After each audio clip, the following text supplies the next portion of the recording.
Mga kaibigan, sa naging laban nga po ni Charles Suarez at Emmanuel Navarrete, technical decision at talo ang ating kababayan.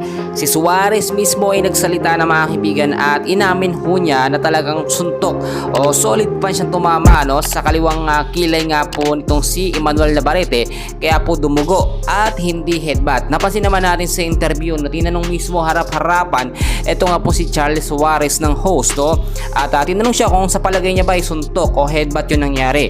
Inamin mismo ni Suarez sa talagang suntok, Alam niyo mga kaibigan kung bakit tinanong siya ng host. Yung host mismo, nakita naman natin hindi pabor sa naging decision nga po ng mga judge, At nakita nyo, yun yung sinasabi natin bentang laban. Kahit ang host, nakita niya harap-harapan na solid yung tumama sa kaliwang kilay nga po nitong si Emmanuel Navarrete, kaya dumugo. So dapat doon sa round 8, napunta ho ang puntos sa ating pambato na si Charles Suarez at hindi kay Navarrete. So agaw na panalo dapat yun, o agaw na laban yung nangyari sa ating kababayan. Alam nyo kung bakit ginagawa ito ng kalaban mga kaibigan?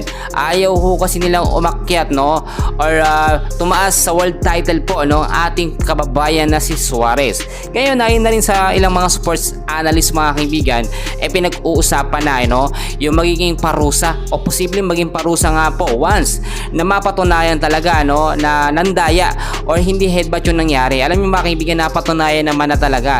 Naghihintay na lang tayo ng update o yung final na release nga po na manggagaling mismo sa World Boxing Organization, dahil sila naman talagang humahawak sa lahat po ng mga ginaganap na boxing sa mga bansa, at kasama dyan yung laban nga po ni Suarez at itong si Navarrete. Eto pa mga kaibigan, ayon na rin po sa ating mga nakuhang update, kapag ka napatunayan talaga na hindi yun headbutt, posible ho, take note, magkaroon na tinatawag na rematch.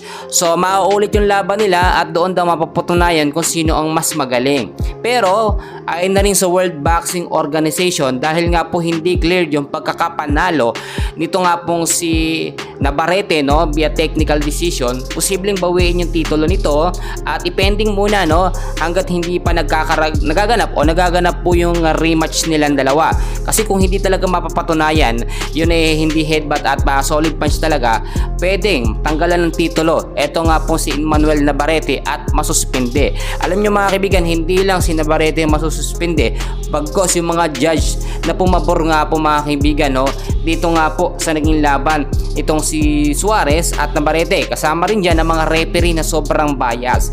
Ngayon alam natin na hindi ganun kasikat sa bansang Pilipinas itong si Charles Suarez, hindi kagaya ng ilang mga boksingero tulad na lamang ni Cuadro Alas, pero ngayon ay gumagawa po ng pangalan sa larangan ng boxing etong si Suarez, dahil sa dapat mananalo siya. Kung titignan nyo sa record niya mga kaibigan, sayang talaga at sobrang nakakapaghinayang.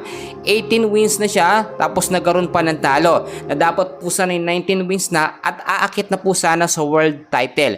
Pero abangan natin yung mga susunod na kaganapan, for sure magbabago at magkakaroon ng hustisya yung naging dayaan nga po sa laban ni Suarez at nitong si Navarrete. So yun lang update natin, and please huwag nyo kakalimutan na mag-like and subscribe. Maraming salamat po.